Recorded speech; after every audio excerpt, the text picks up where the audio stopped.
is okay. We're starting the recording. Yeah.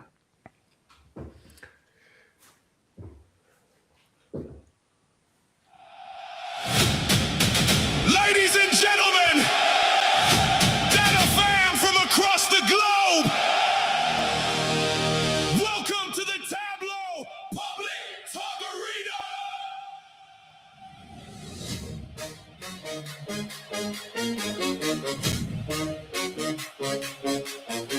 Step right up, take your seats. The PublicTUG just can't be beat.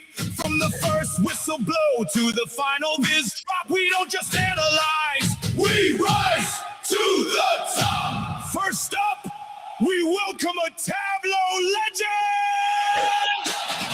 He's got rings on rings, yes, that's no lie. Climb the leaderboard, now he's touching the sky. From the newbie tug to visionary plays, now he's schooling the league on the Hall of Fame ways. If you wanna go pro, better watch and learn, cause Jim Dehner's got the fire that burns. We're in the zone, Viz is on display. Tableau stars, step into the fray. 3 big plays, 1 big show. We've got champions of the Viz. Let's go!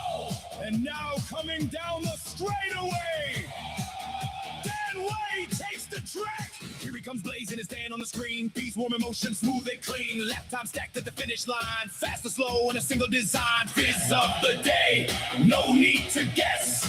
Dan's got Formula 1 finesse. We're in the zone, Viz is on display. Tableau stars, step into the fray. 3 big plays, 1 big show. We've got champions of the Viz. Let's go! And now, bringing the heat from the gridiron, it's Wootten. Lines on the field, drives in flight. Every possession tells the fight. Red zone pressure, 4th down call. Mo breaks it down, we see it all. Hard hit in Viz, no disguise. Look at Mo, see him analyze. We're in the zone, Viz is on display. Tableau stars, step into the fray. 3 big plays, 1 big show. We've got champions of the Viz. Let's go. Jim, Hall of Fame. Jim, you know his name. Speed on the track. No holding back. Drive down the field. Touchdown sealed. We're in the zone. Viz is on display. Tableau stars, step into the fray. 3 big plays, 1 big show. We've got champions of the Viz. Let's go. And that's your lineup, folks. A legend, a racer, and a gridiron great.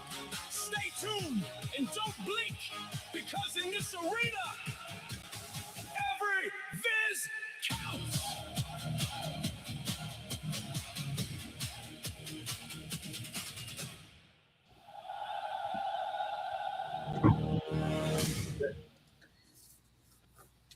All right. Well, welcome everyone to April's meeting of the Tableau PublicTUG.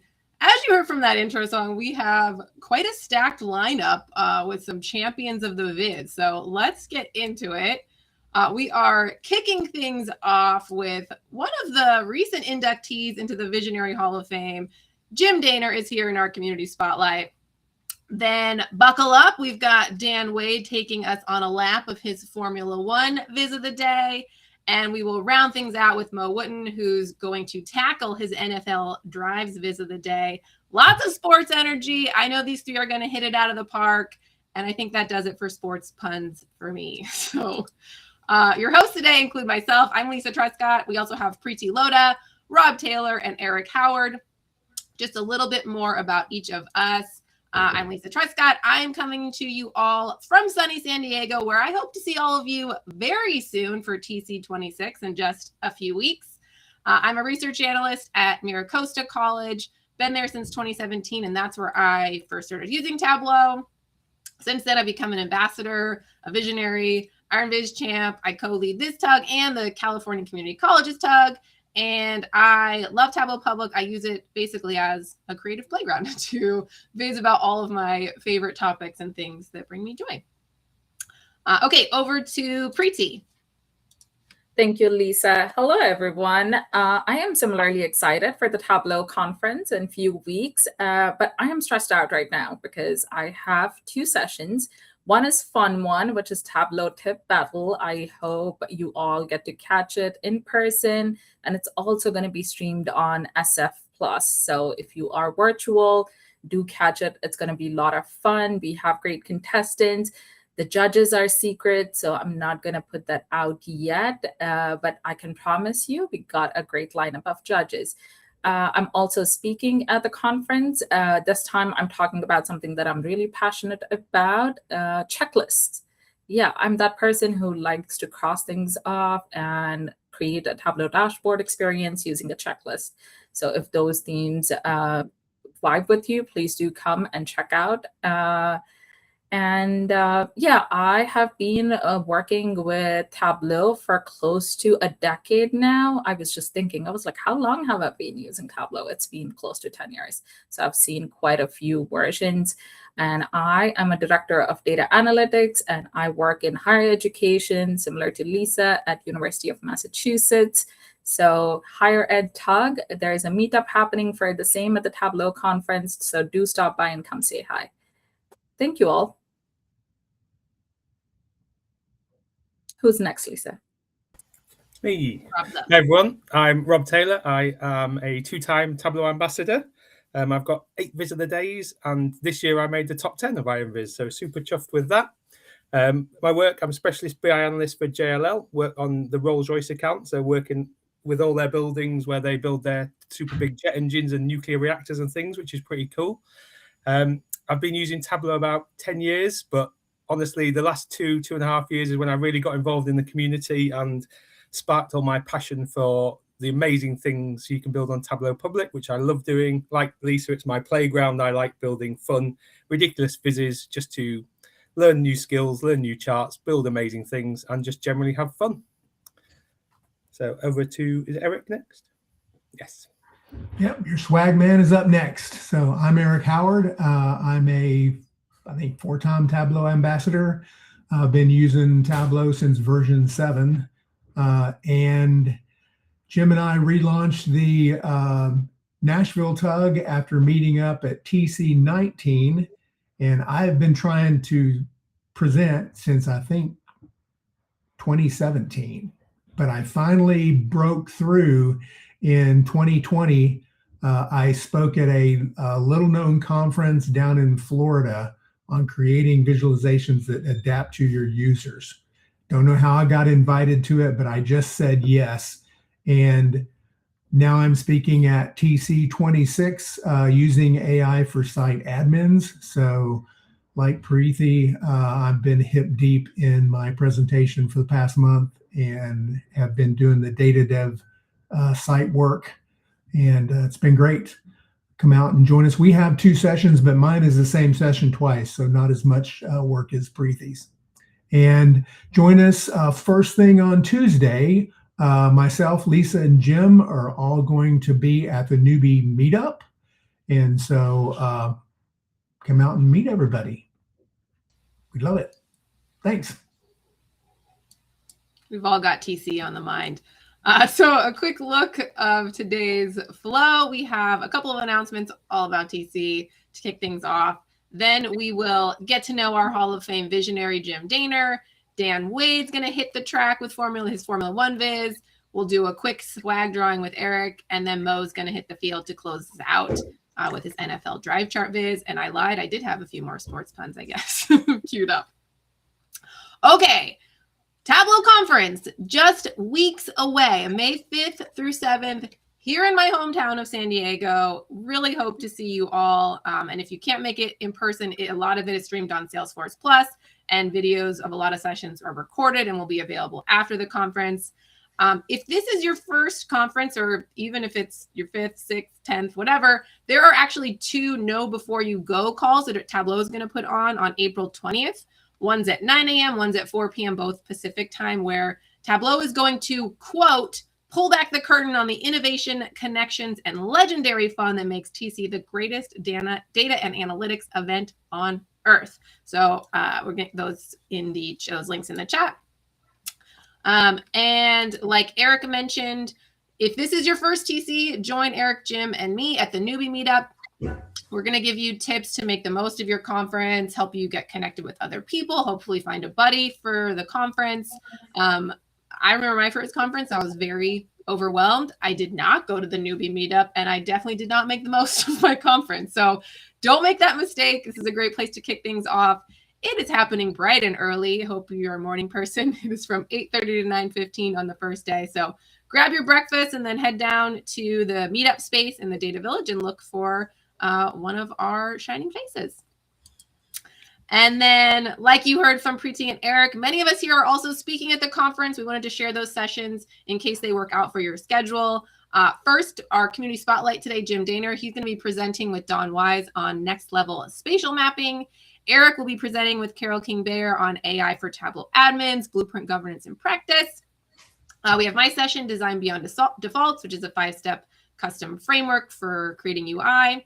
And then, like Preeti said, she's pulling double duty. She's co-hosting the Tableau Tip Battle with Danushki de Oliveira. You might also see some other familiar faces there at that one too. And then she's presenting with Roshni Gohil on the Tableau dashboard quality checklist. And I saw in the chat, many of us love a checklist, so definitely check that out. We'd love to see you at any of these sessions or just anywhere around the conference. So please, if you see us, say hello. I think part of the best part of the conference, I think, is connecting with people in real life instead of virtually. We do so much of this online. So please say hi. We're real people. We'd love to see you and meet you. If you see us at lunch or breakfast, come sit with us. Come cheers us at Data Night Out. Anywhere, we're happy to say hello. Okay. Let's jump into our community spotlight, where we have the one and only Jim Dehner. He is a Hall of Fame visionary with more than a decade of expertise. He co-founded the Tableau Newbie User Group and authors a blog dedicated to helping new users develop robust Tableau skills, featuring notable series such as Zero to Zen and Beyond Getting Started.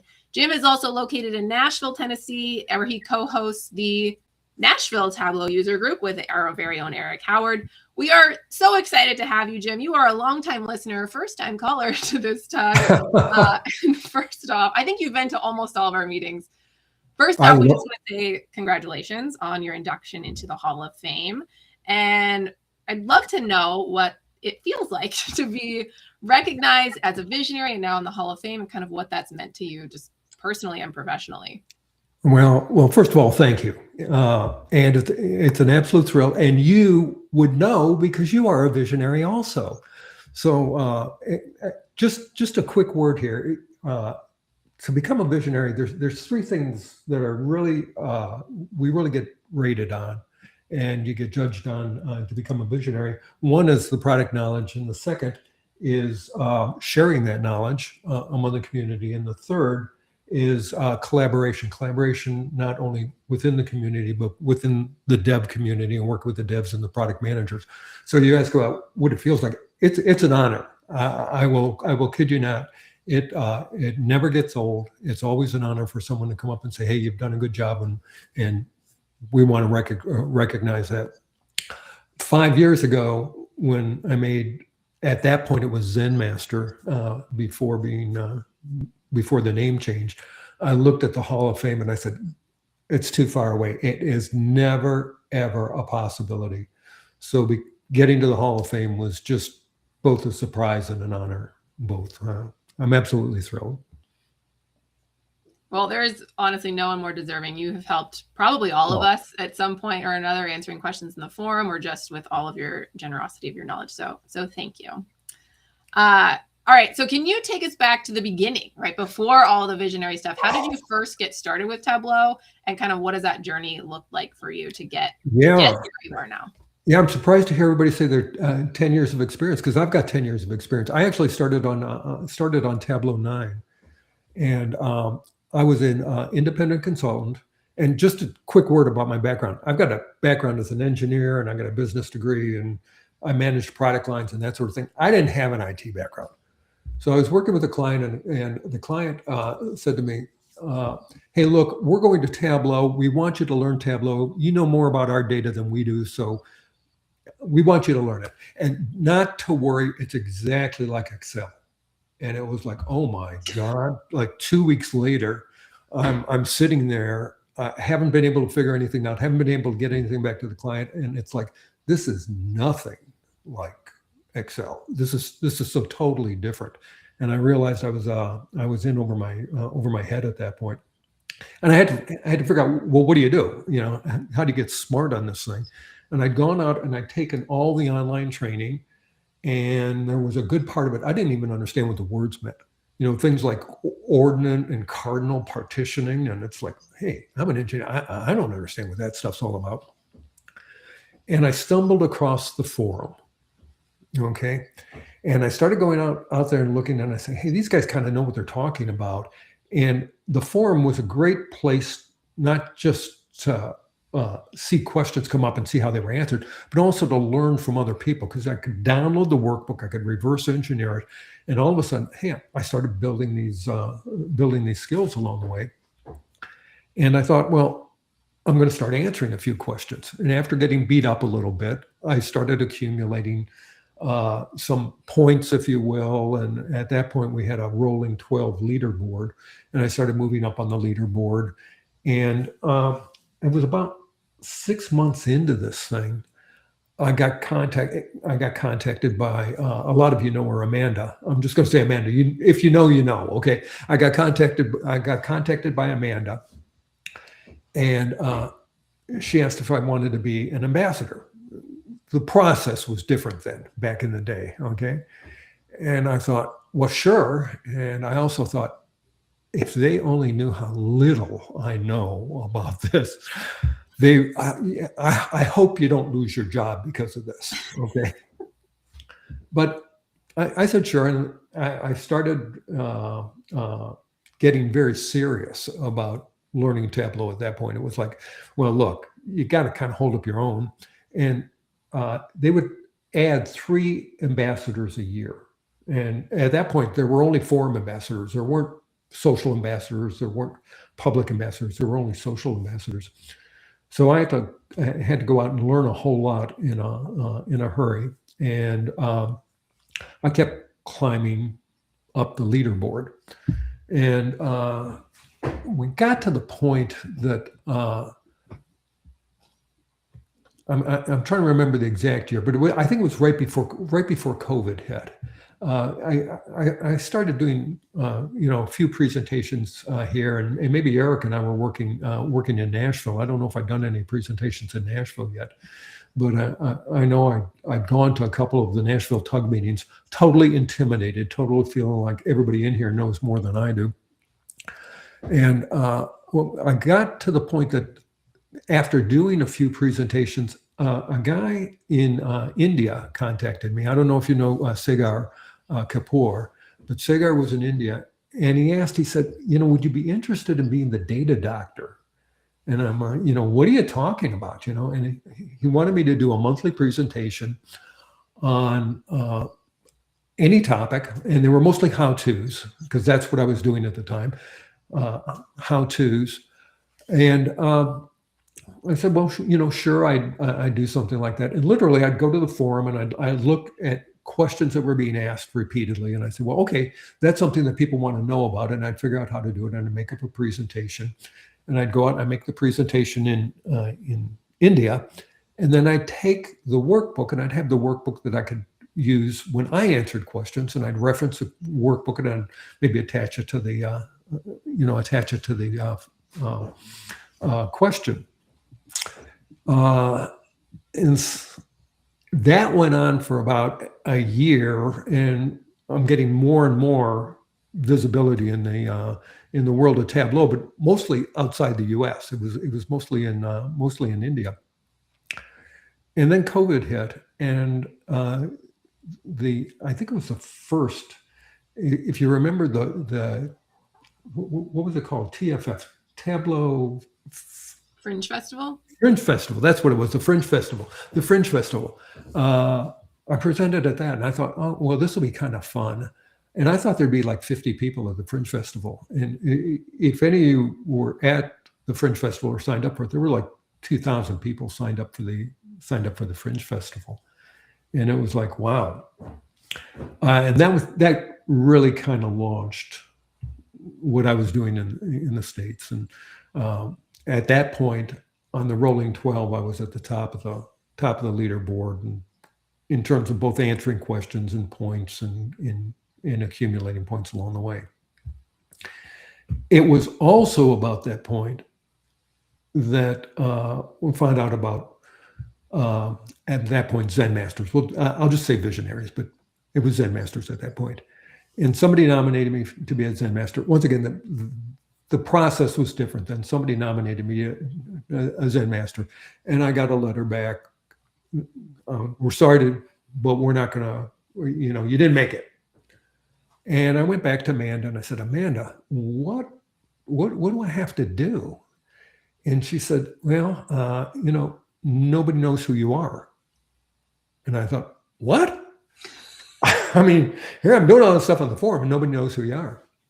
And she said, well, maybe what you want to do is you want to get on Tableau Public. First point to Tableau Public. And I said, well, I don't really make nice looking visuals. And she said, no, a lot of people use it like a library, and you can put a file out there and you can keep it out there, and then you can reference it out there, and people will see you out there. And I started doing that. And then I started looking at more difficult types of problems that would show up on the forum. And there were a couple that stood out, the year-over-year calculation type problem. And I did a session. I've got a post out there on how to draw normal curves, and it uses it gets pretty sophisticated, but it's the same type of logic you use when you make Sankey diagrams. And I created it, and it wasn't working quite right. And I said, geez, I got to find someone to help me. So I reached out to Ken Flurledge, and I asked Ken. I said, we'd met at conference and that sort of thing. And I said, Ken, would you take a look at this? And he looked at it and he said, oh, you just made this one mistake, and went on from there. But that was really my first real contact with Ken. Second year rolls around, I get nominated for Zen Master again. And I got I'm sorry, but you didn't make it again this year. And I call Amanda, and Amanda says, you still got to get more visibility out there. Why don't you try blogging? And that was the point I went, I'm lost, man. I don't know how to blog. I don't know any of that stuff. So I contacted Ken, and Ken mentored me for about 2 years. And he worked with me on my practice blog. And I worked on that for a couple of years before I converted over to the blog that I have now. But he helped me so much get past the technical part of this is what you do, but what are you trying to convey when you blog, and how do you go about doing the blog? And we're getting up to the third year, but we're well into COVID now, okay? And I'm getting all these speaking opportunities, and I can't quite remember. I think it was right before before COVID hit, or it might have been right after COVID hit, that I did a presentation for Doc Elder on his Professor for a Day. And he came back to me and he said, hey, you're really pretty good at this. And I thought, well, Doc, come on, I'm the answer guy, okay? And he said, somewhere I got the idea that I needed to go back to my initial experience where I was in the weeds and I couldn't understand anything that was going on in Tableau, and come up with a short presentation on that experience and how I got to learn to Tableau. And my engineering background kicked in here. And if anybody who's an engineer has heard about Archimedes' 6 simple tools, or things like levers and pulleys and that sort of stuff. And his whole principle was, from these 6 tools, you can make any other more complex tool.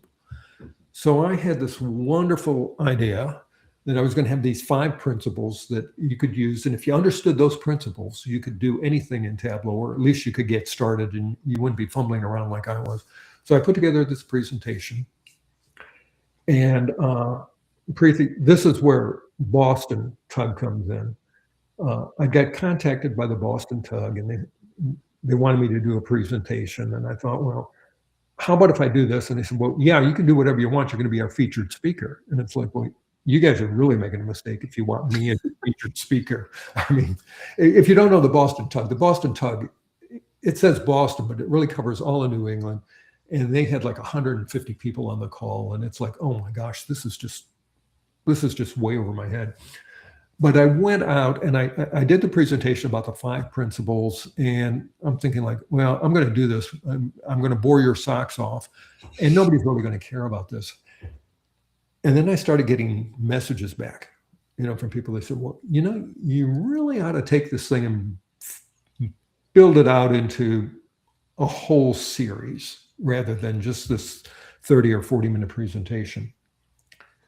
So I started doing that. And the Zen Master nominations came up again. And I told my wife, I said, I was so disappointed last time. I give up. If somebody's going to nominate me, but whatever happens. I'm just not going to pay too much attention to it.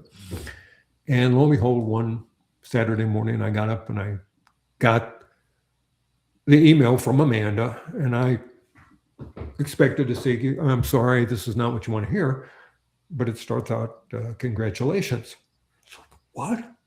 I had to read the email twice, to actually realize that I'd made Zen Master.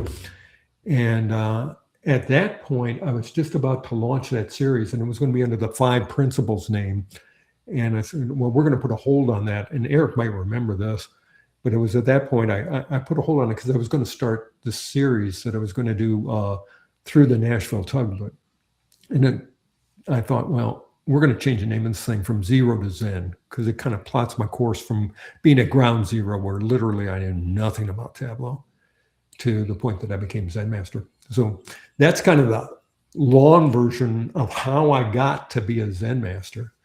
And that was in 21 was my first time Zen Master, now visionary.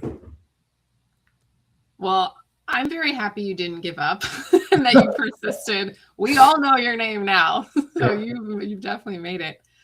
Looking back at all of that beautiful journey and everything you've done with Tableau, is there a project or something that stands out as kind of being your favorite or most memorable? Well, there's a couple things. If I take a look at what I really look forward to every year, I actually look forward to Iron Viz, and I look forward to judging the Iron Viz. I've done that for the last 3 years, and I think it's thrilling to see people, how creative people are. But you can also see people who've been out there like 3 years, and you can see them progress, and you can see, oh, they're getting closer, and having been through that experience myself, it's like, wow, that's really great to see. So that's one of the projects that just really, like I say, annually, I look forward to doing it. And I'm really looking forward to seeing Iron Viz in a couple of weeks at TC. Me too. Yeah, we didn't mention that in the intro, but yeah, Iron Viz is going to be a standout this year, I think. Yeah. So you didn't also mention Ken Flairledge. Any other resources, blogs, mentors that kind of had an influence on you or kind of helped you get to visionary? There's a lot of people along the way had influences. Ken obviously spent a lot of time working with me, and he and Kevin have become pretty good friends. I volunteered to be Keith at one point, but they said I had far too much hair to be Keith. So, but in terms of other people, there are people who mentored me who didn't know they mentored me. There were a couple of guys out on the forum. Some of you might know Joe Opelt. Joe kind of set the standard for being a vision and a forums ambassador and how you answer questions and the like, and and how you treat people out there. And he was mentoring me, and he didn't know it until we actually met at a conference one day, and I sat down and explained that to him. And that meant an awful lot to me, because we were kind of in the weeds together. There's some other people that I've worked with along the way, and Eric's one of them. We were together here in Nashville, and just without going into a whole lot of detail, the Nashville Tug was going through some problems, okay? And he and I met at a conference, and over a cup of coffee, we decided we had to do something about that. And it was like, well, where do you start? And together we kind of put the pieces of that back together and got the Nashville Tug back going together. And it meant an awful lot to me to be involved in that in a totally different aspect. It was like, I wasn't answering questions. I wasn't the answer guy. I was like, we got to do something about Nashville and get it going in a good way. So. Well, so you co-lead the Nashville Tug. You also co-founded the Newbie Tug. Yeah. So what inspired you all to start that, and kind of what vision did you have for that tug, or still have for it? Okay, well, now here's another name, and she is still with Tableau, who is really the founder of the Newbies, Alyssa Jensen. It was back in. I want to go to two things that happened in 21 after I made Zen Master. The first thing Alyssa did. We were getting ready for conference, TC21, and she contacted me and she asked me if I'd like to speak. And it was like, well, yeah, I've got this thing that I'm doing on, the 5 principles. And she said, no, we want you to speak about teaching Tableau. And my immediate reaction was, I'm not a teacher. And her response was, yes, you are.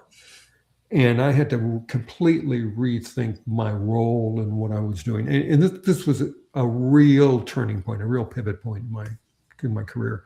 It was like, think of yourself not as the guy that can answer any question or answer a whole lot of questions, but as somebody who's actually helping people understand how to use Tableau. Well, that kind of becomes important because it prefaces the Newbie Group. And a couple months after that, she put out a message out on, we've got a channel there for the visionaries. And she put a message out there that they were thinking of doing something for people who were new to Tableau in a tug environment. And Klaus and I responded to that like instantly. It was like right now. Yeah, we're all for doing this. And for those of you who don't know Klaus is in Germany. Klaus is a Hall of Fame visionary also, but he also teaches at the University of Munster, and he teaches finance. And as you've already figured out, Klaus is very buttoned up, and he's a real educator, and he knows about putting together curriculum and the like.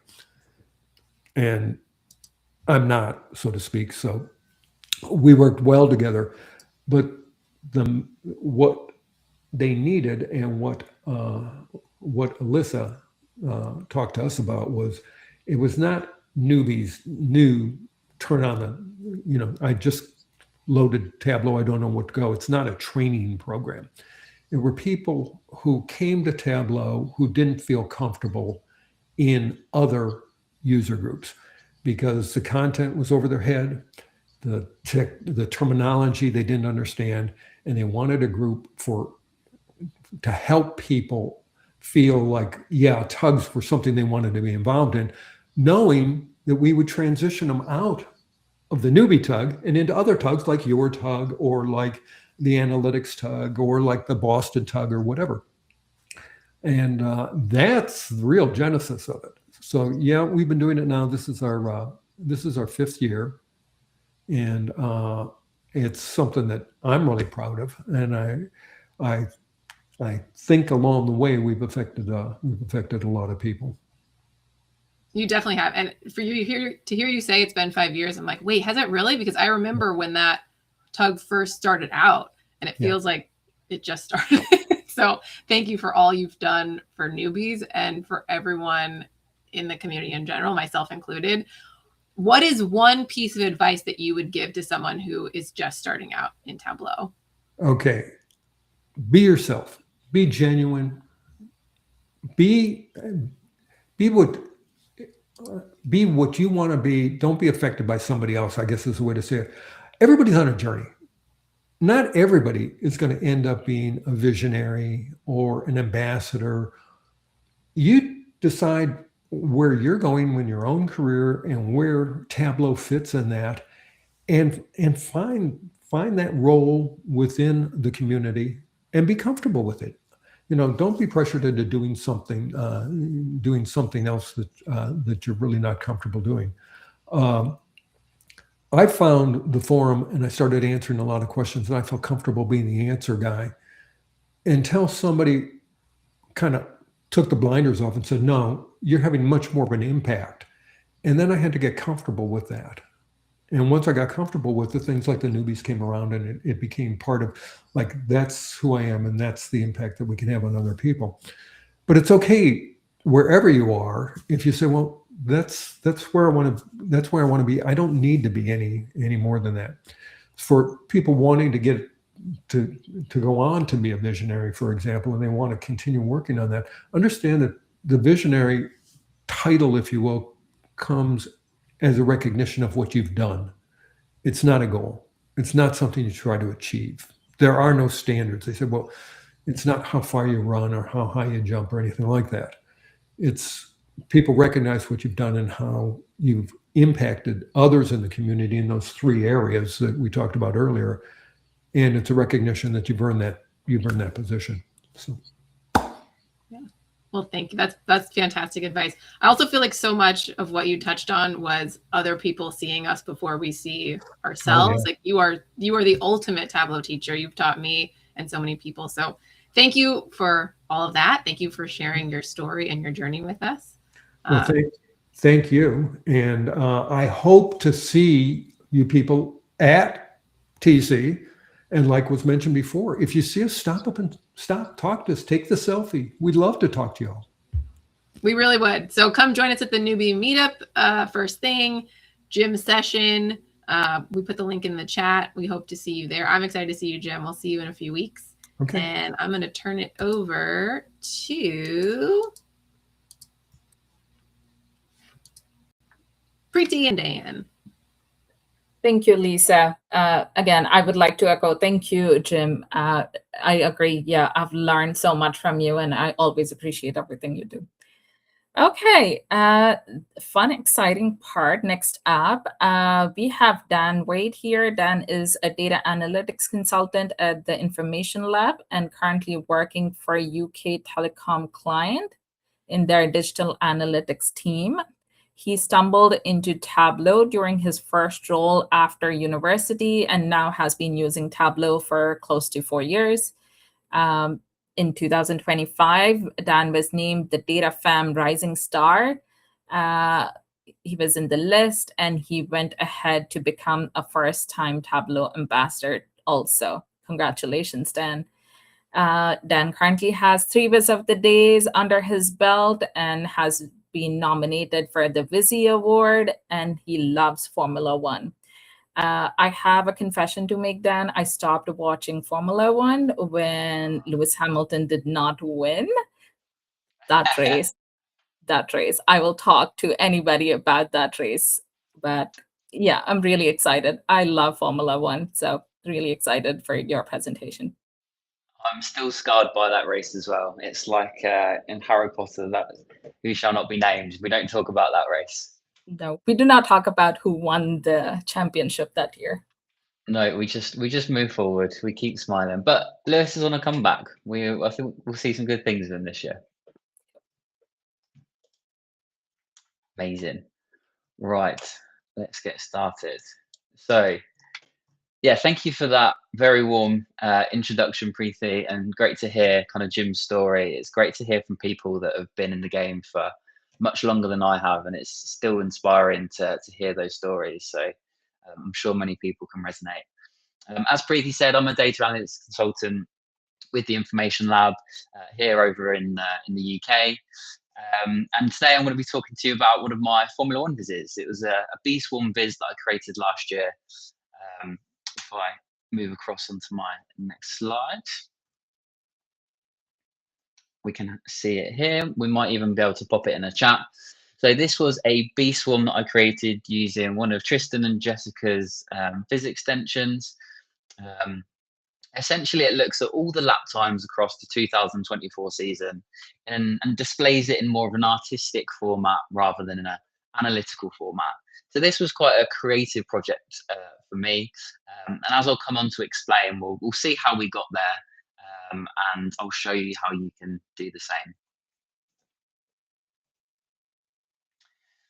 So just to recap my background and to how I kind of got into Formula One, I guess I do have a sports science background. That's probably where the interest in sport and creating sport vizes came from.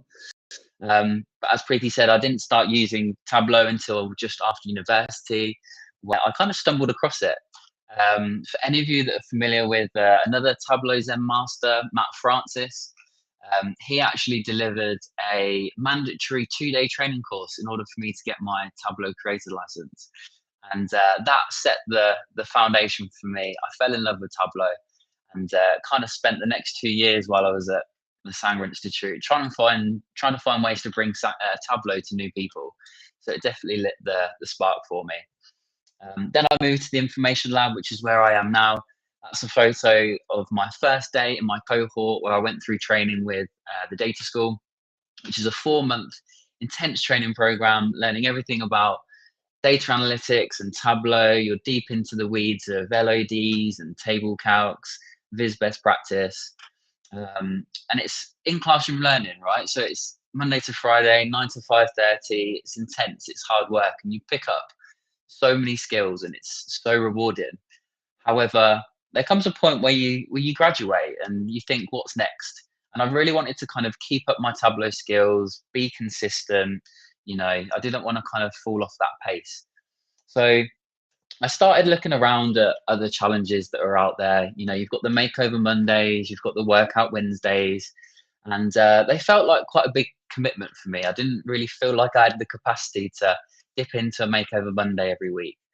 So anyway, I started making a couple of Formula One Vizes, and then it hit me. What if I created one Formula One Viz for each race of the 2024 calendar? And that's what this challenge turned into. So in 2024, I spent the rest of the year in my evenings and in my weekends creating visualizations all about Formula One, answering questions that I was interested in, copying Vizes that I've seen on Tableau Public, and ultimately just kind of testing my skills outside of the context of business dashboards and business analytics. So this was a super rewarding project for me.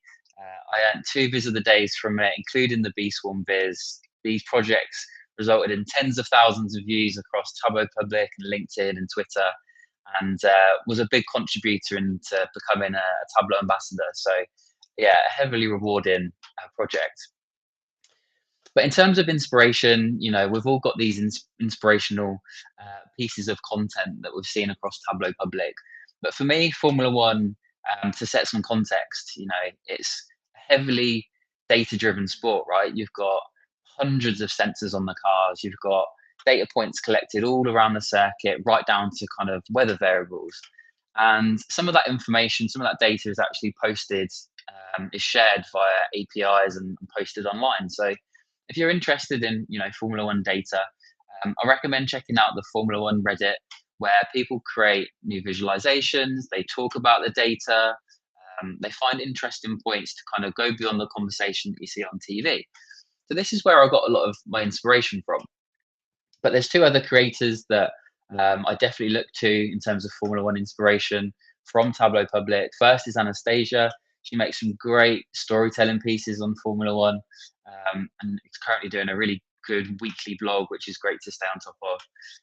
And also Matthew, he creates some fantastic Formula One dashboards showing the results, and you're able to track the performance of each season. So I fully recommend checking that content out. But these were, yeah, as I say, heavily inspirational bits of content for me. Now, as we know, when it comes to data, especially things like IronViz, Jim mentioned it there, probably the hardest bit, apart from finding an idea, is figuring out where to get your data from. There's 3 resources that I'd like to recommend to you if you're interested in Formula One. So first up, we have Kaggle. So if you're not aware of Kaggle, essentially it's a website where you can search for all kinds of different data sets, right? They've got Formula One data sets. They've got 70 years worth of Formula One data where people have collated and cleaned and made it available. So in here, you've got several different CSV tables. We've got race results right down to circuit information and the coordinates. So from here, you can download the data and it's ready to play, plug and play straight into Tableau, and away you go. So that's one recommendation. The second recommendation is actually just web scraping through Wikipedia or some of the F1 websites. And this can be easily done in Excel. And this is a little trick that I learned at the information lab. So when you're in Excel, essentially, if you go to this data pane just here, that's draw. You go to data, we can select from web in this tab here. And then here we can tap in a URL. Let me just jump back so I can get that, pinch that URL. We'll take this one from Wikipedia. Apologies for jumping screen. So we pop a URL just in there, we can tap OK. And essentially it's going to come up with a preview window that allows you to find all the tables that are embedded on that website. Here we've got the web view, so I can see all my tables in Wikipedia. We've got some team information and we've got some round information for the season. And then we can simply go ahead and select the table. If we select our table view, and then we can load that, and then it will dump an extract straight into Excel. So this is a great tip if you're jumping into IronViz or building out your portfolio, and a great way to find some extra content with a pretty low barrier to entry, I would say. Now, the third and final way, which is where I really wanted to test my skills, was actually using APIs in Python. Lost my screens. There we go. So OpenF1 essentially is a website that hosts all the F1 API data. So if you're not familiar with APIs, it essentially acts as like a gateway, an entrance to gather information. It allows your computer to connect to and access some of these data points. So on the list here, we've got a list of these endpoints. So these are essentially tables that are embedded again in websites. So here we've got some car data and we've got some definitions in here. We've got some lap time data. And we've also got some previews on the right-hand side here. So for this driver number 63, it gives us a breakdown of the lap time in each sector.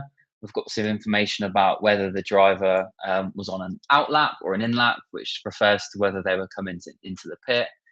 And then we've got some other information around segments. So you've got a ton of tables in here, which are great to explore and kind of built the foundation of some of these projects for me. Now, if you're not too familiar with kind of APIs or even using Python, I wasn't to begin with, but it is relatively straightforward. It's not too difficult to get to grasp with. If I head across to data structure, when I think about kind of where we kind of build a visualization from, it's always good to understand what do we want our table to look like, especially when it's in strange formats like it is within an API. So for me, when I was kind of considering this Beeswarm, there was a few data points that I was interested in analyzing. So first one, I needed to identify the race number or the circuit. That was going to tell me, when in the season it was.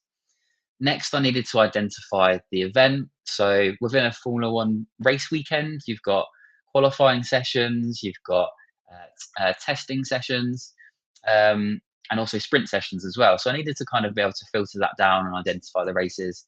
And then some identifiable information, so I could see, which driver and constructor completed each lap time. But in the API, this is kind of how the data is structured. So using those fields as an example, we've got some year information, and the meeting was kind of embedded within this key. So just a numerical way of identifying it. Then we had some of that lap information that I shared before, and then some driver information. So all this data was kind of split across these different tables, should we say. So the first step of my process, I needed to kind of bring all this together using Python. So without going into the details of things, essentially, first of all, you have to connect to each API endpoint. So for me, for the first one, I needed to identify all the meetings. You then add it to a temporary table, which is just hosted within the Python environment. It means you can then start to query off of it. And then you can go ahead and start to create some transformations. So one of the examples here is I didn't need 70 years worth of meeting information. I just wanted 2024 or 2025, depending on which year you're querying, and then drop in some fields. And you kind of repeat the process again. So when you look at the sessions table, again, you kind of connect to that endpoint. You then create a temporary table. You join onto the meeting keys, keep only the races, you drop all the qualifying sessions, and then you remove the unwanted fields.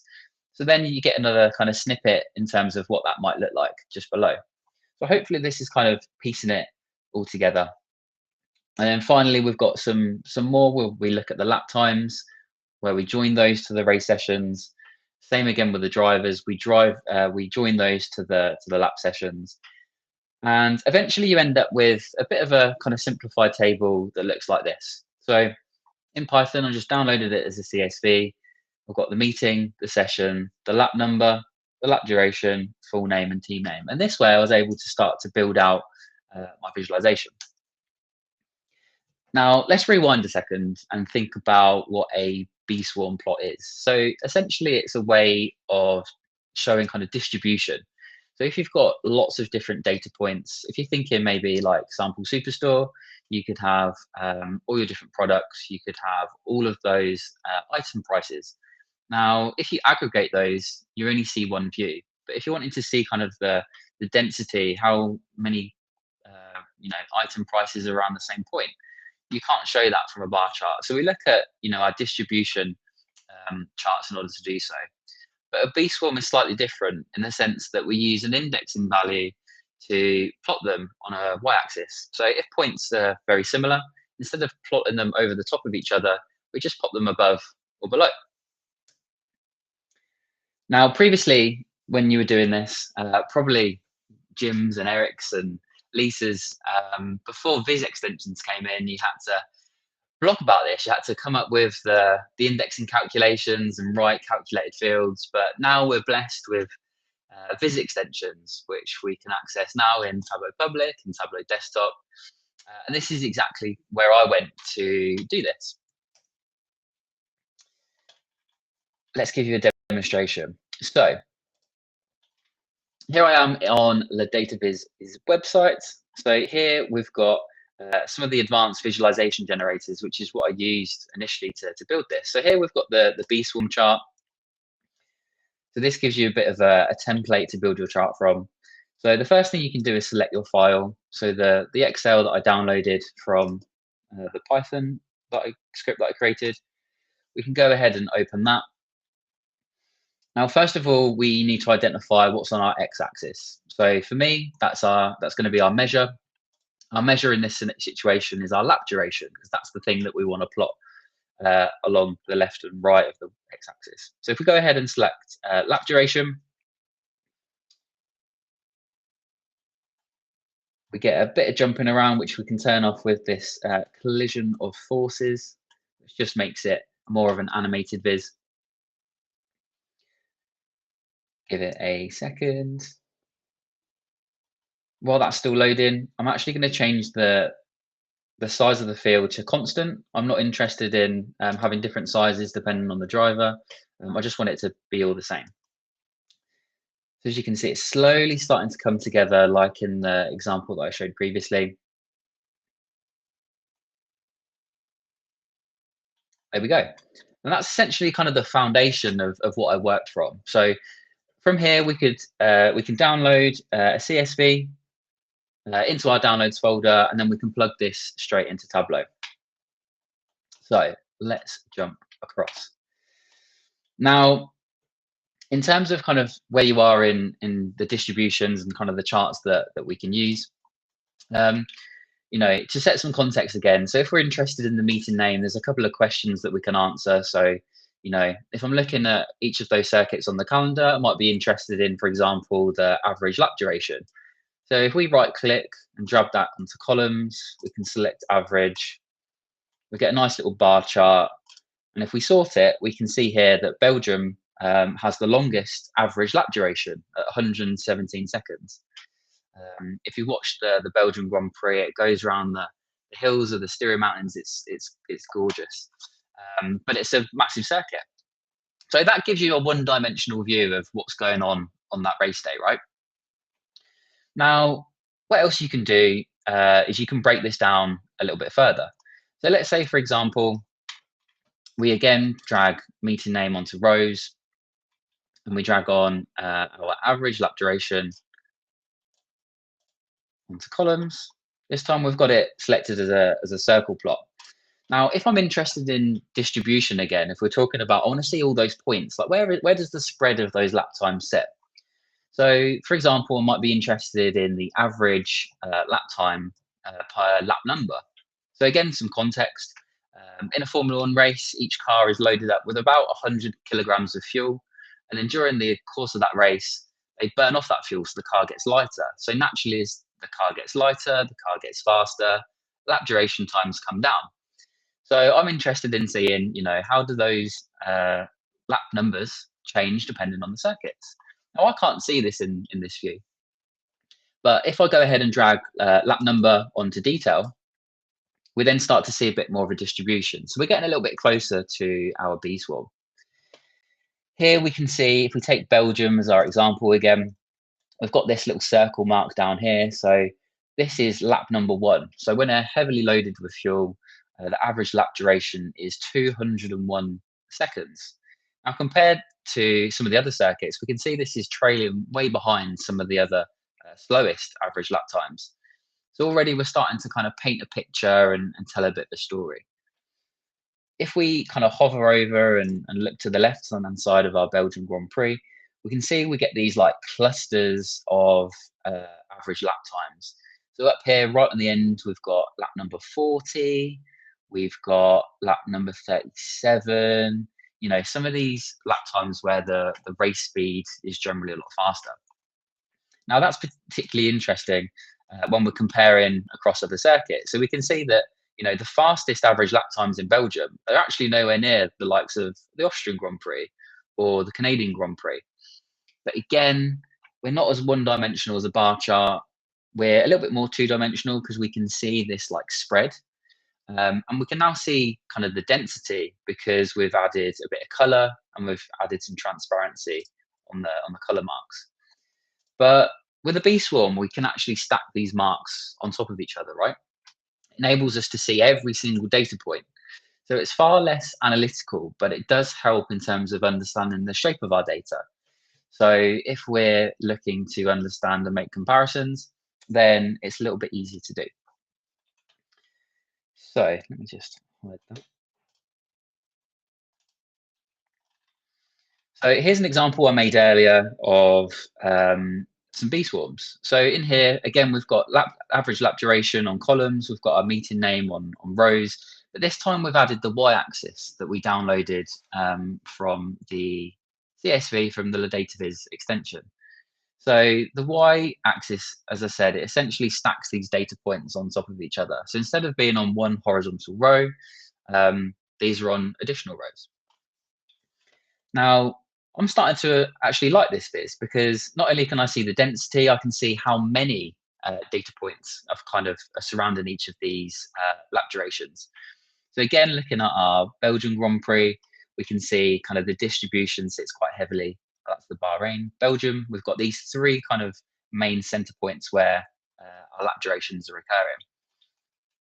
So I'm enjoying this. This is great. But actually, when I was building this Viz, I thought, I don't always want to be too analytical. Sometimes I just want to build for fun, which is where the premise of the 24 dashboard project came from. Now, I love a bit of data viz art. I'm sure they normally put a bit of content at TC, right? They do a data viz art kind of wall that you can see some great content. And one day I'd like to see my data viz art on the front of Tableau desktop. You know, you load it up and you can see the loading screen.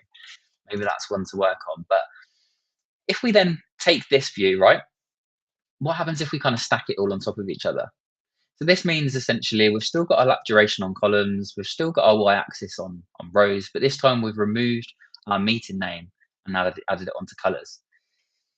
So now we can see, you know, where each of those lap times sit across the entire season. And this is super cool, right? Because you can see if we hover over each of these marks, all of these clusters, but in a single view. We've got the British Grand Prix, we've got the Canadian Grand Prix, which seems to be very densely originated towards the top. So a very fast Grand Prix there. Maybe we can look at the US Grand Prix for the US audience. So as you can see, this is where we got to with the original Viz. Now, I've already built this. This has already been published on Tableau Public. But one thing that we kind of go against with this Viz that was been bothering me this entire time is the amount of colors we've got. So we've got 24 races on the season. I've added 24 colors. We don't normally do that in Tableau. We don't normally do this in DataViz. However, when it comes to DataViz art, we can tend to get away with it. But this time I'm interested in a bit more storytelling. So if we look at a brand new visualization, let's take our y-axis Beeswarm just here. So I'm going to duplicate this because this is the kind of foundation that I want to start from. Now, the question that I'm interested in is Lando Norris. He won the Drivers' World Championship last year. I want to see how he fared up against the entire grid across the entire season. So I want to see at each circuit, where did this density of his lap times occur? So my first point of call, I've actually pre-made a calculation.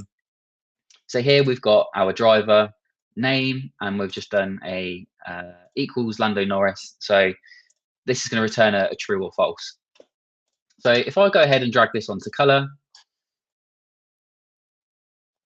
and I'm just going to flip this round on the legend so that the true sits on top. So now, if I go full screen for a second and zoom in maybe a little bit, we can see where Lando fares across the races, the rest of the circuit. So this is pretty cool. Starting to figure out some stories here. The next thing we can do is start playing around with some of these colors. So previously I used the black color palette. We can do the same. If I right click and go format, we can go ahead and go to our sheets, worksheet, and we'll go black. And then we can start to turn off some of these lines. So we'll turn off 0 lines, grid lines are already off. We head to our borders. I'm going to turn off our rows, and we'll keep our axis on just for a second, but I am interested in making everything a little bit stand out with the white. Here we go. Awesome. So now we've got a Beeswarm with Lando's colors sticking out a little bit further. I'm just going to change the false to a bit more of a gray. Let's choose Seattle gray. We'll go the light one. Here we go. And we'll just turn the opacity up just for a second. Awesome.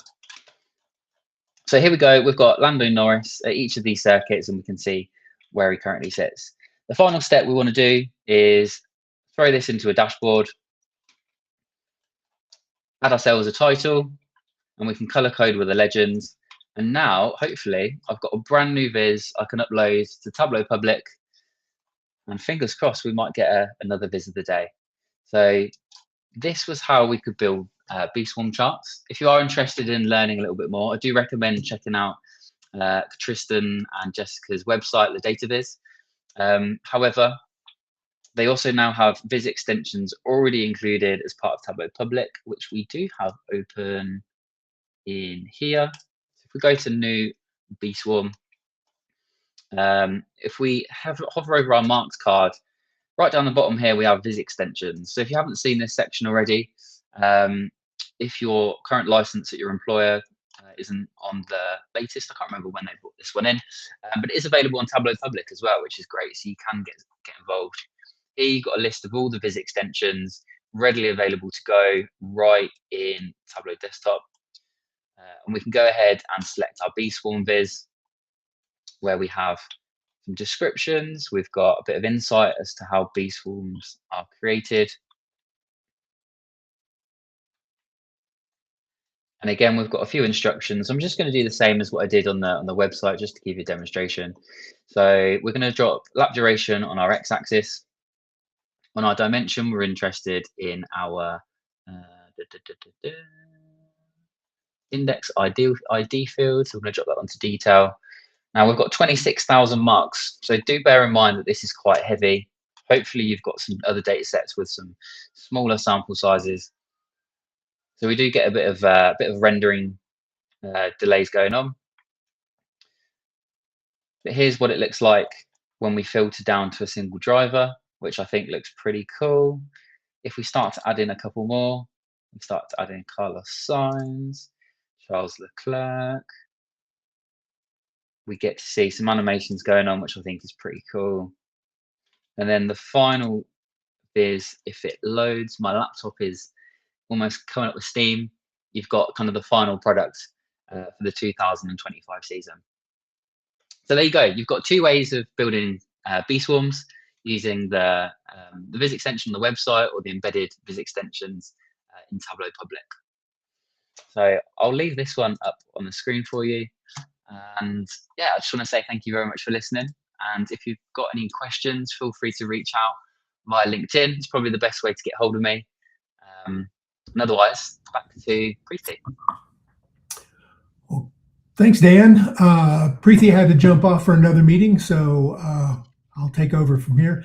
I don't see any questions in the chat specific, so everybody just loves it. Thank you. Great to hear. Thanks, Eric. All right. So let's, if you'll stop sharing, I'll go ahead and share my screen and we'll jump on to the swag. Again, we still don't have a Tableau store. So if you're winning today, you're going to have to wait until the new store gets up and running. But again, you'll be the first one to get the new swag. So let's hope you're the winner. Who's that going to be today? Maybe you'll get some new swag to wear to TC.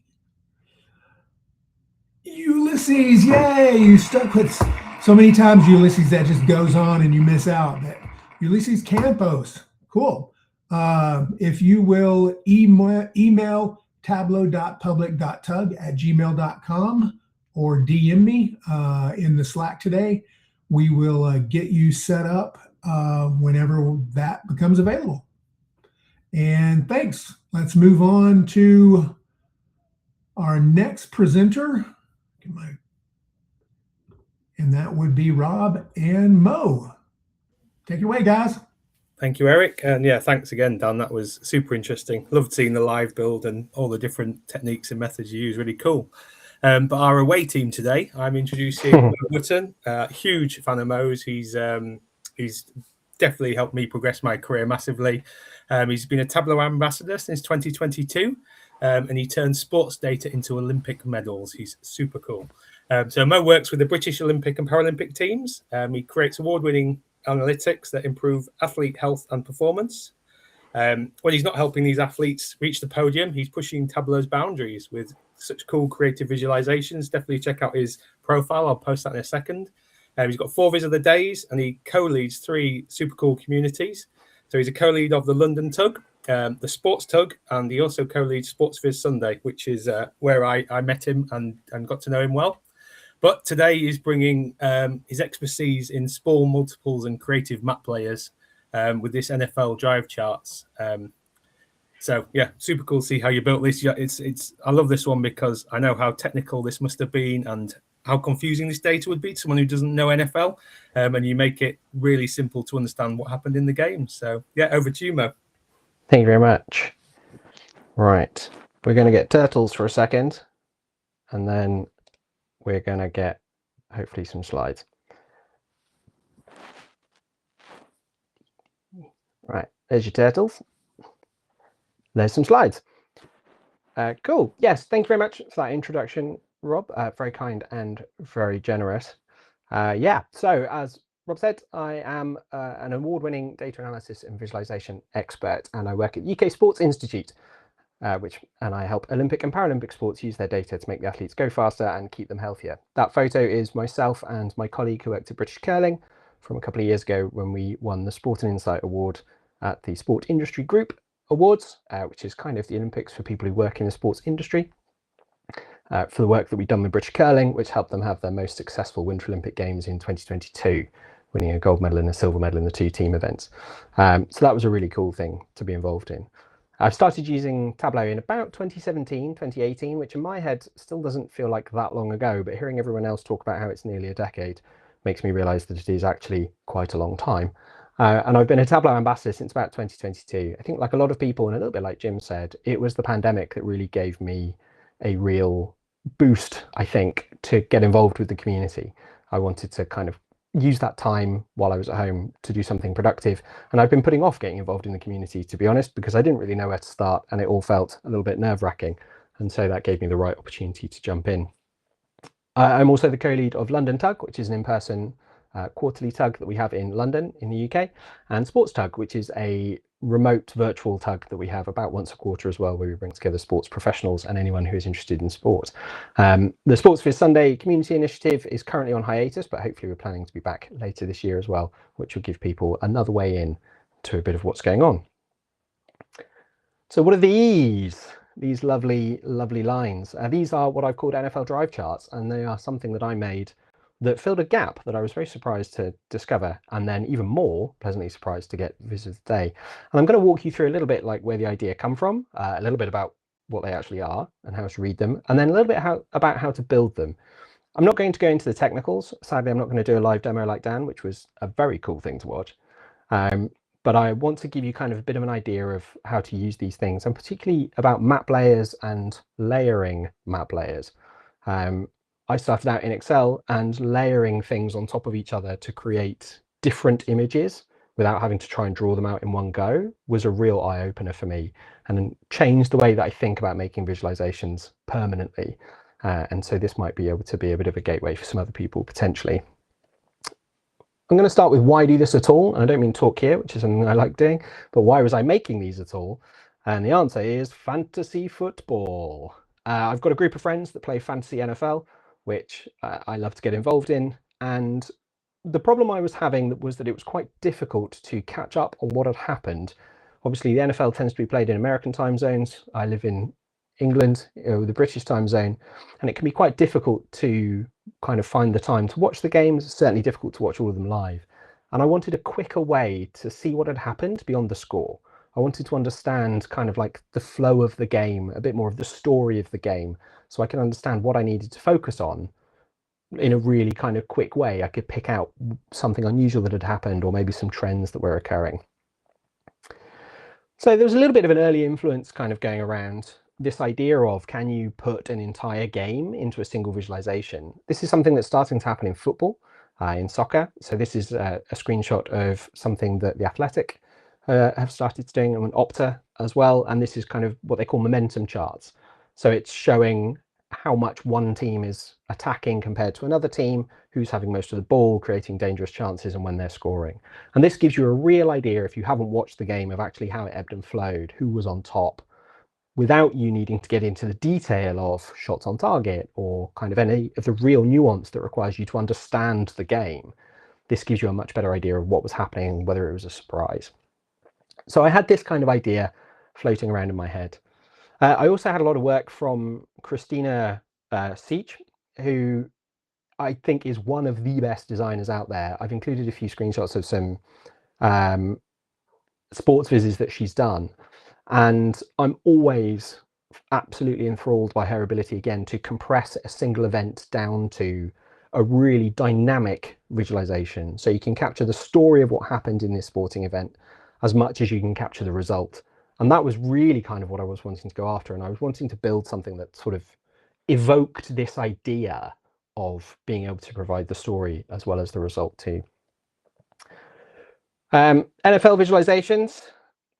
Yeah, there's not actually very many. And before I kind of talk about them a bit more, I'm just going to do a very quick primer on NFL basics for anyone who isn't kind of familiar with it, because it is kind of important, I think, to understand what the game looks like when you're thinking about how to visualize it before I get into any more detail.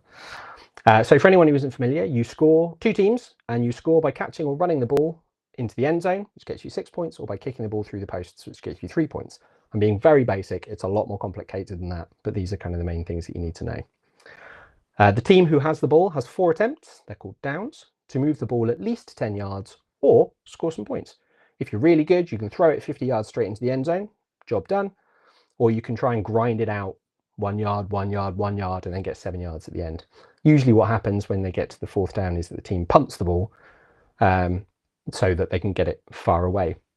The team without the ball are trying to prevent the ball from being moved, or they want to catch it and run it back into the end zone themselves. And if you fail to move the ball at least 10 yards or you score some points, then the other team gets the ball from where it last was. So there is a kind of a threat dynamic of if you can't move the ball forwards, you actually want to just try and get it away at the last opportunity.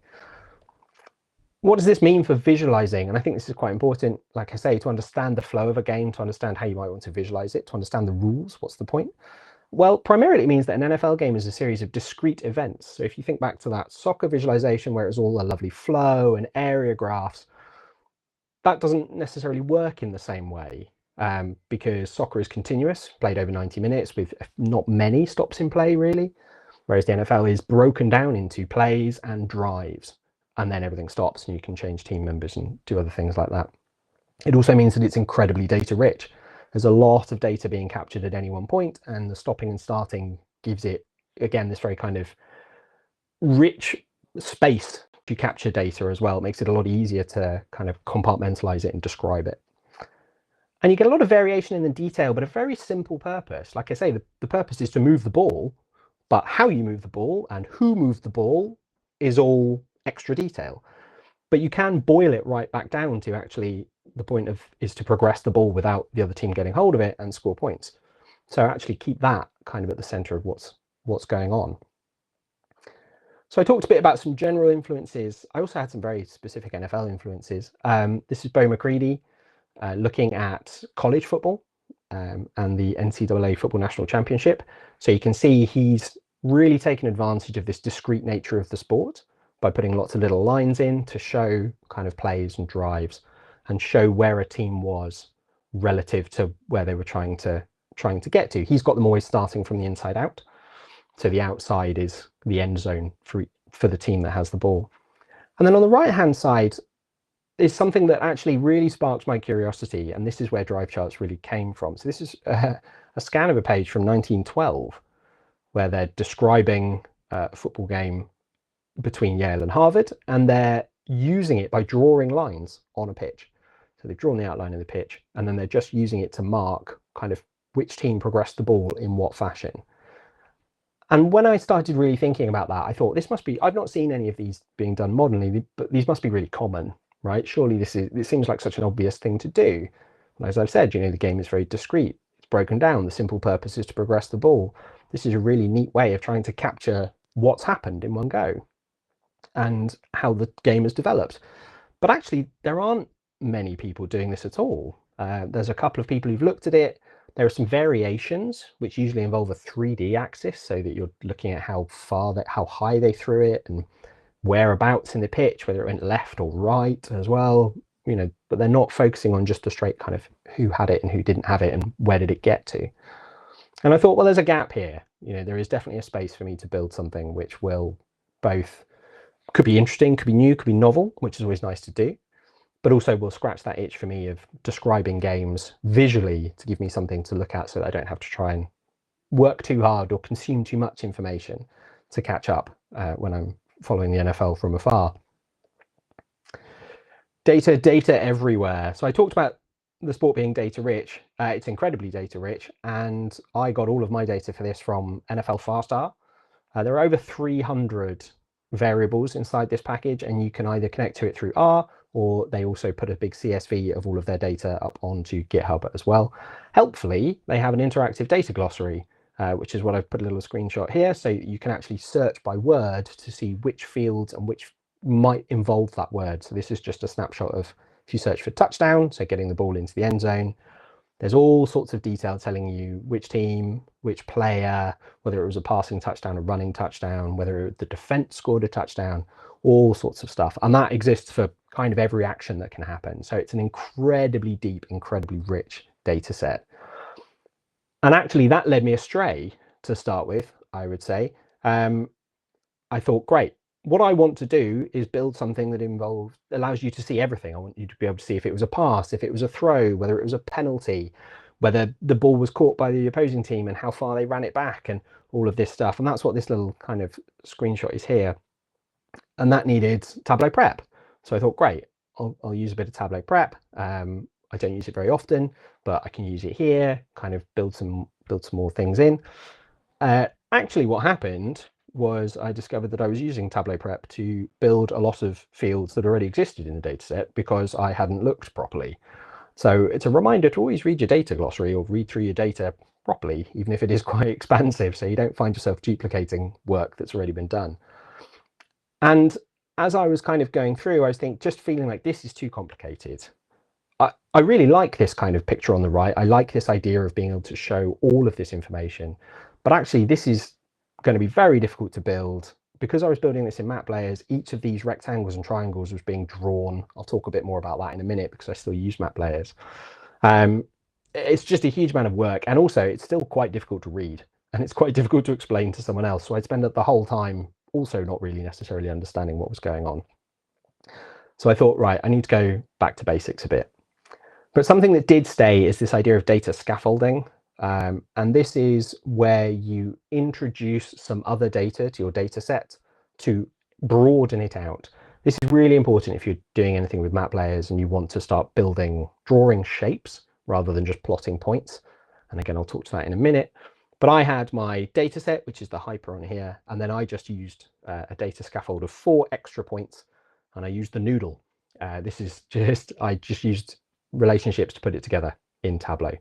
And what that meant was that when I needed it, each data point was reproduced 4 times, but with a separate ID for each one, so that I could kind of draw 4 points around every point, around everything that I wanted to plot. So I could draw rectangles or triangles or kind of anything really that came from that. If you want to know a bit more about that, the Fleur-Large twins do some great stuff about data scaffolding. That's where I got on board with it. I'm not going to attempt to kind of go into too much detail here, but if you do want to follow up with anything, then absolutely reach out to me kind of on LinkedIn or through social media, and I'm more than happy to talk. Or download the workbooks from Tableau Public and have a look in there as well. Right, the build. Map layers. For those of you who aren't familiar with map layers in Tableau, I think they are the best thing. And I more or less build everything in them now. They, at heart, enable you to plot a point using XY coordinates. So this point here on the right-hand side, for example, has an X coordinate of 2, you go 2 units along, and a Y coordinate of 5, you go 5 units up. And if you wanted to plot something like that in Tableau, you'd use make point. A quick note, make point, for some reason, is backwards. Most systems that I'm aware of do coordinates X and then Y, so along, left or right, and then up or down. Make point does it the other way around. It doesn't make any difference. As long as you're consistent, you can always rotate it about, but it trips me up from time to time when I'm looking at other people's or when I'm kind of building stuff, and it's just not the way around I expect. Where you can then start to really extend that is if you wanted to draw a line, for example, and you're using data scaffolding, you can then start to write things that say if point ID equals 1, then make point y1 x1, else if point ID equals 2, then make point y2 x2. If you put that on and then put point ID onto your details, and I can show you this in the Viz itself at the end, then it will draw a line for you between those 2 points, the y1 x1 and the y2 x2. If you put in more points, you can then start to draw shapes, and then Tableau will automatically close them and color them if you want to as well. It'll turn them into complete polygons, which is incredibly helpful and incredibly powerful, and a very freeing way to be able to draw, because you've still got the precision of geometry. You're not drawing freehand, but you can now start to draw shapes that you want to draw, and you can draw all sorts of mathematical things as well. I like to do a lot of circles, but there aren't many circles actually in this one. I've called this industrial parameterization, which is a very unnecessary way of saying making your map layers relative. And this is, again, that idea of, because everything is driven by calculations inside Tableau, you can actually relate them to each other. So you don't need to specify every single X or every single Y. You can just pass another field on and say, take this field, but do something with it. Take this field and do something with it. So that if you change your original X and Y, everything else will move around it. And so here, the X-axis for the main plot is actually between 0 and 100. So a football pitch, an American football pitch is 100 yards long. And all of the data that I had is in integers from 0 to 100. So by making my grid size 0 to 100, it meant I didn't have to think about plotting length or converting anything. I could, if it said that it started on the 30-yard line, it could just start at 30. If it went to the 80-yard line, it could end at 80. That works really well. And you can see actually on the right-hand side here, I've got the very first kind of layer of some dimensions to kind of echo where the pitch would be and how that actually looks in Tableau in the grid lines. One of the things I did was that I standardized the pitch locations to be from the point of view of one team. In an actual game, the teams swap sides every quarter, which means that their X and their Y, like the direction they're facing, changes. And obviously that's quite difficult to visualize and not really very informative. I wasn't interested about whether the play was different from one end than the other end. I was more interested in how the team actually played across the entire game. So I standardized everything so that one team was always going one way, one team was going another. And then the y-axis is the drive number and a modifier. So the drive number is in the data set. This is a drive covers all of the attempts and all of the plays that a team makes before they have to turn the ball over. So those 4 tries to go 10 yards. If you do it in 2 tries, you get another 4 tries to go 10 yards, and so on and so forth. That's all a single drive. And again, that meant that the first drive would just be at 1 on the y-axis. The second drive would be at 2. The third would be at 3. I used a modifier to centralize it, which I'll show you in a bit. But basically, this meant that I could create any single game without needing to worry about how many drives were in it or whether it got to a certain part on the pitch, because everything was relative, you know, kind of inside this 0 to 100 and then 1 to whatever the drive number needed to be. So it lets Tableau calculation engine do a lot of the hard work, so you don't have to be constantly going, oh, okay, this X needs to be this number, this Y needs to be this number. So in this case, the home team goes from right to left. It also meant that the length of their drives is negative, so that they went the right way. And the away team go from left to right, meaning that the length of drives is positive, so they go the right way. And again, I did all of that before I started constructing anything, so that when I was building, I didn't have to build 2 versions, one for the home team and one for the away team. It just always knew that the 30-yard for the home team would be at 30, the 30-yard for the away team would be at 70, and then, you know, they'd automatically go in the right directions. I probably could have spent almost an entire talk just talking about that. You'll be very grateful I didn't, I'm sure. Right, now for the fun bit, map layers all the way down. I'm going to walk you through kind of the major groups of map layers really that come together to make this Viz what it is, because from the outside it isn't clear. It looks like it could all be one thing. And actually I'll dive into it very quickly after this as well and give you an idea of actually how many map layers are in this, because I think it's really important when we see stuff that's really nice that people can understand, oh, actually I could do that. I just had assumed there might be a different way of doing it than creating 40 plus layers, when actually that is the way of doing it.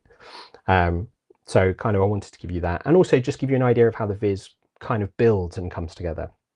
So we start out with the field of play, a goal line either end, and then some 20-meter marks just to give people an idea. That's what they call the red zone. It's got an NFL meaning. And then the 50-meter to mark the middle. The next thing that comes on is lines for the drive. So one team is in red, the other team is in blue. In this case, this is from the Super Bowl. Red is Patriots, blue is the Seahawks. Might be the other way around. And you can see now, you can see they're starting to move the ball. So each of these is a single drive. In it, there'll be a load of plays and a load of actions, but this is just how far the team got and how far they took the ball. And then there's a little arrow to just remind you which direction that team were going. These represent field goals. So when a team gets close enough, they don't think they can throw or pass the ball into the end zone or run it, they'll kick a field goal instead of giving the ball over. And so these now start to come on as thinner lines that you can see as well. And then defensive actions. So I talked about the defensive team wanting to try and catch the ball or somehow interrupt you. You can see towards the bottom now we've got some little crosses that mark where the defensive team actually turned the ball over, usually through a catch, but can be through other things. And then the dashed line is where they caught the ball and ran it all the way back into the end zone. So that's the same as scoring a touchdown, but you're doing it without the ball, without starting with the ball anyway. You've got the ball when you run it over. Now we start to get to a bit more decoration. So the lines are all very good, but by themselves, they don't necessarily mean anything. They're not very easy to read. So I started out, these ones add scores, which you can see down the left and the right. A bit of shading to show you which team is leading at what point. You can see that the Seahawks led all the way down. And just a little bit of a textual indicator for field goal or touchdown. And then where they scored a touchdown, the little triangles show extra points. So you can either try and kick for 1, which is 1 triangle, or you can try and pass it into the end zone for 2. And if you are successful, then it's solid. And if you're not, then it's incomplete. So you can see that the Patriots right down at the bottom tried to go for 2 points with the touchdown towards the end of the game, but weren't successful in converting it. And then finally, a bit of game timings as well. So we've now got halftime and the 2 quarters. This is all just to help kind of tell the story, but it's deliberately faded into the background so that if you just want to get that overview of what happened, you don't have to use it. You don't have to look at it. It's not necessarily interrupting with the main story itself. And then this was something that I added kind of towards the end quite recently, which is win probability. Again, this just comes in the data set, so it's not something I needed to calculate, but it tells you the win probability after each drive. And I put it in because I wanted to know what the impact of these actions was on who was likely to win the game. So the size of the circle indicates the win probability. Bigger circle, more likely to win. When it becomes a solid circle, that means you're over 90% likely to win. So in this case, you can actually see that the Patriots started arguably slightly better, even though the Seahawks got an early field goal. They were still more likely to win, but then each field goal started to really kind of tighten the screw. And then you get down to the end, and even though the Patriots are getting some points on the board, actually it's not kind of turning the dial any. They've left it too late. There's not enough time. So that was to kind of just give some final extra context. And again, though, it's quite small and it's off to the side to try and make sure that if you just want to have a quick glance, it's not interrupting with the main story. And then the last thing, I've just put make it readable. This is something I forget all the time, which is when you've spent a really long time looking at a viz, you forget that other people don't know it. So this is just putting it into a dashboard. We've now got some team headers. You can see at the top, it says that it's the Super Bowl, and then there's a key at the bottom, which talks through a lot of the things I was talking about. And that's just to allow people kind of that view into your head so that you can make sure that they're understanding what you want them to understand, that you can get from there. Feedback was really important for me in this. Feedback is really important in making visualizations. I'm not phenomenal at getting it a lot of the time. I often build stuff and kind of send it out there into the void. And I'd started out building this as like almost a week's or a season's view. I wanted it to be seeing everything all at once. And when I spoke to some friends about it, they said it needs to be one game at a time. It's far too confusing when it's all at once. So this was my first attempt at making it one game at a time. And then I got some more feedback from friends and kind of added some extra bits of information, took some bits off. I was surprised at that point, having gone from creating something and adding everything to it, that taking everything off it, sorry, to make that kind of first game view, that I was now actually putting things back on. But they were important to help people understand what was going on. So shading around the score to show who was leading at any given point, those kind of things. And they are really helpful in helping people understand. So I think sometimes I certainly live in a world where we're conditioned to think that we should be trying to take as much off as possible. But sometimes you do need to put stuff back on to actually help make it more readable and more interpretable for people. And then history repeats itself, because once I'd made it really clear for one, I then could actually scale it up and show loads all in one go, which is what the Viz of the Day is for. It's actually a week. Instead of showing the game, each game at a time, it shows all of the games for a single week, which again, back to that idea of this being for me to catch up on NFL scores for my fantasy team, seeing everything that happened over the, in a single week is really useful for me. But because now I'd gone down to the level of a single game and actually made it really clear to view, when I brought it back up and brought more of them in, they were actually still a lot easier to read. So the problem initially wasn't what I thought was that actually I was trying to show too much information. It's just that the information for each game wasn't clear enough. I talked a bit about modifiers way back when I was talking about parameterization. This is an example of where one sits.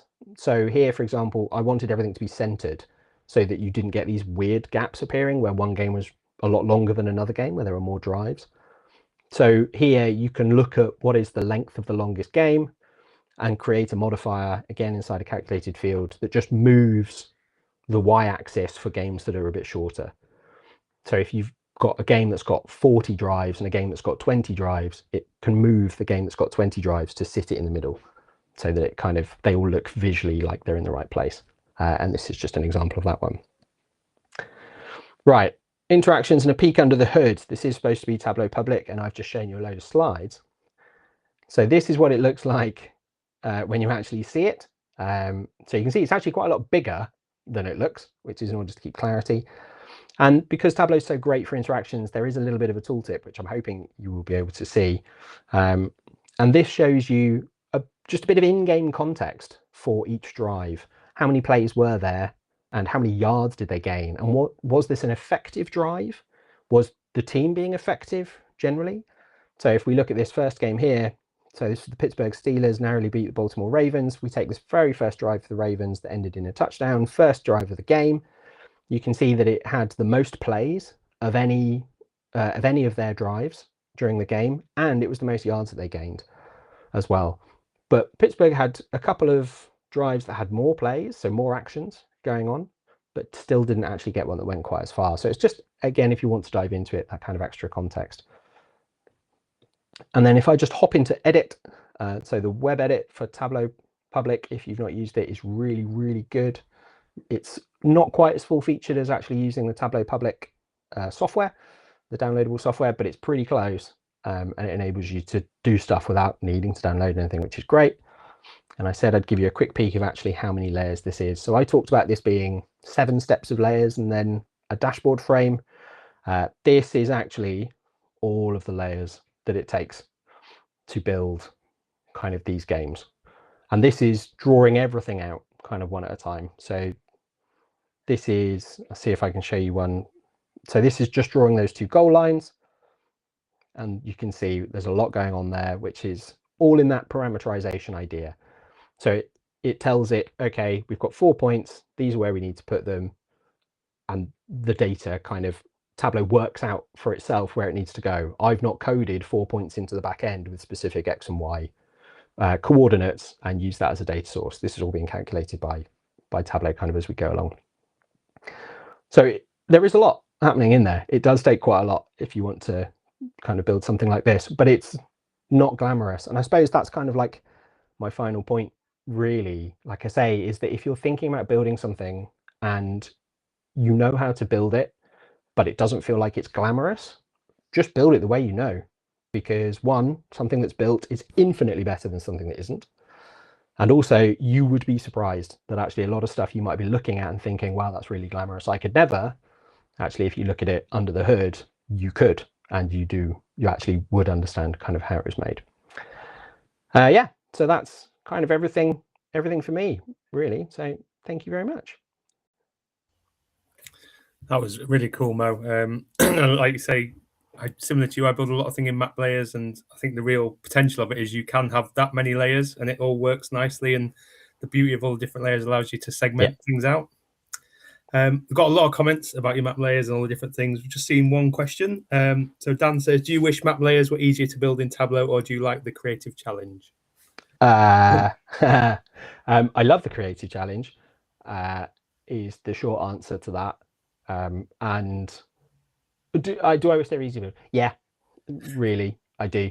You know, I like the creative challenge of being able to solve it and work out how to plot stuff, but really it's a barrier to entry. And if there are people out there who can't create what they want to create because they're not comfortable with the maths behind it, then that's a shame. And it would be great to allow them to interact with this incredibly powerful way of visualizing in a more natural way. And I could find something else to do that was that was fancy. Yeah, definitely. Like you say, I think once it clicks that it's just X and Y's, it sort of opens your brain a bit, but there's still a lot of stuff that goes on in the background to do that, isn't there? Yeah, there is. Brilliant. No, that was such a cool viz. I love the way you build it and talked about it. So thank you very much, Mo. Cool. Thank you very much. Lisa, is it back to you to close?